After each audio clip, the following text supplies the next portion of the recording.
But out in the Vale, the luggage-laden crowds give way to individual people.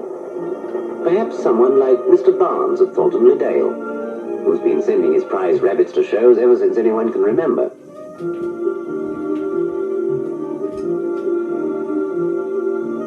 Once he'd have had to go trotting into the nearest parcels office with his boxes himself. Now something more personal has come to replace the stations sprinkled about the Vale. For these areas used to be served by branch lines, single lines, where the engines gave 2 puffs and put their brakes on for the next halt. Now these are going back into the melting pot. Their passengers have taken to buses, and the parcels go by van. Each day, this man drives out from Malton and across the moors, past stations where the level crossing gates have clanged for the last time.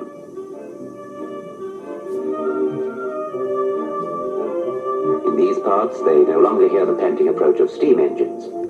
Now this van comes right into the villages.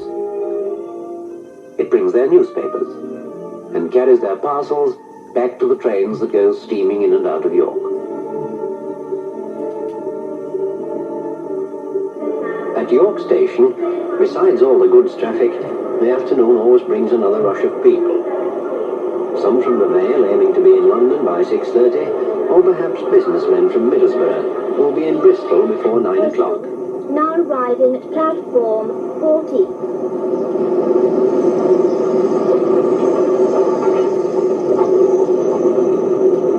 And every day, something different happens on these platforms.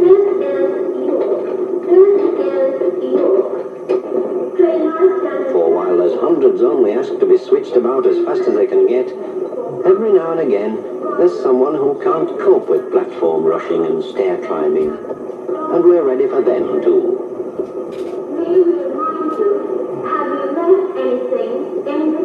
Whether it's helping invalids or fixing safety lamps, it's a human job of work.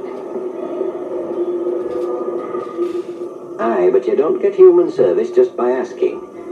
You've got to get people working together. So you have meetings like those of the local departmental committee. That's where the staff and management get together to deal with, say, shift work. And there may be a few complaints too. Oh, it can get warmed up at times, but it usually ends with people breathing agreement all over each other. Over in Tea Room Square, they're sorting out the mail. There's another batch of human give and take.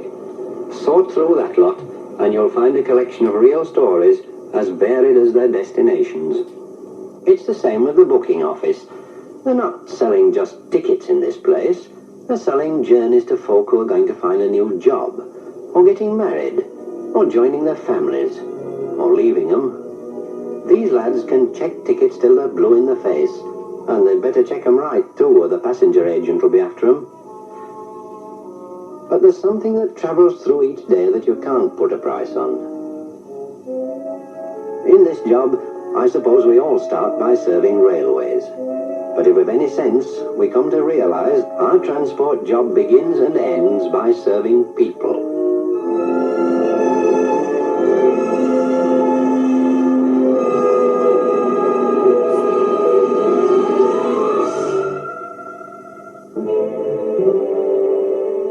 From their places of business, traders and typists, merchants and clerks move out to the bus stops. Evening traffic shakes the city's old walls. Behind the confusion, systems of order still deal with people's never-ending demands. Already, while today's messages are flowing through, next year's timetables are taking shape in the departments of area headquarters. Divisional Operating Superintendent. Hello, French Railway Shore. In headquarters, they're just bringing the day's planning to a close. And they've to plan for more than York Station. For these are the people who govern this area, an area that reaches beyond Yorkshire to Northumberland and Durham. It was in this part of the country that railways started, and the tradition stretches back a long way. Back to those who ruled in the old northeastern days.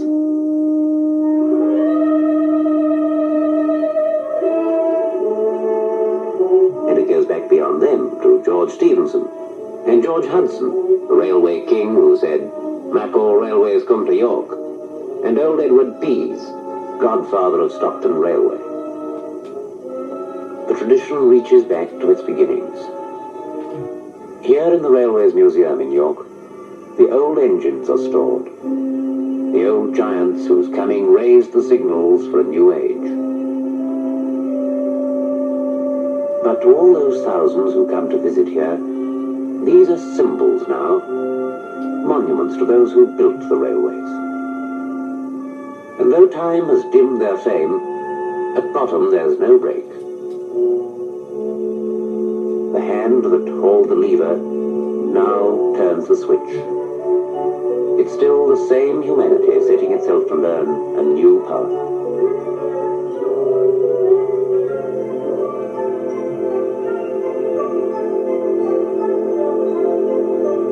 And now I've finished for the day. But there'll be no break for my leaving. Trains will still be clanking and battering through York all night.